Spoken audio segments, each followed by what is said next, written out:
మనకి ఓపిక చాలా అవసరం అండి. ఇప్పుడు చూడండి, మనకు ఒక పండు కావాలి, ఒక విత్తనాన్ని నాటాం, మరుసటి రోజున నాకు మామిడి పండు కావాలి అని అంటే వస్తుందా అండి? కొన్నిసార్లు కొన్ని రోజులు పడుతుంది, కొన్నిసార్లు నెలలు పడుతుంది, కొన్నిసార్లు సంవత్సరాలు పడుతుందండి. ఒక తరం వాళ్ళు నాటినవి నెక్స్ట్ తరానికి వస్తాయి. ఓపిక అనేది చాలా అవసరం అండి.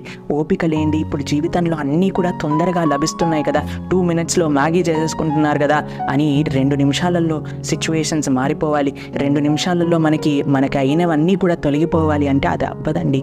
ఇది జీవితం యొక్క సత్యం, గుర్తుపెట్టుకోండి. ఓపిక కావాలి, ఓపికతో ఉండండి. భగవంతుడు ఏం నేర్పించాలనుకుంటున్నారో కొద్ది క్షణాల తర్వాత మనకే నేర్పిస్తుంది. కాబట్టి అది ఎన్ని రోజులు ఎన్ని నెలలు అని చెప్పటం కష్టం. ఆ ఓపిక నేర్చుకోవాలి. నేర్చుకున్న వాళ్ళే జీవితంలో నెగ్గగలుగుతారు. ఈ జీవితం అనే పరీక్ష గుర్తుపెట్టుకోండి. హరే కృష్ణ.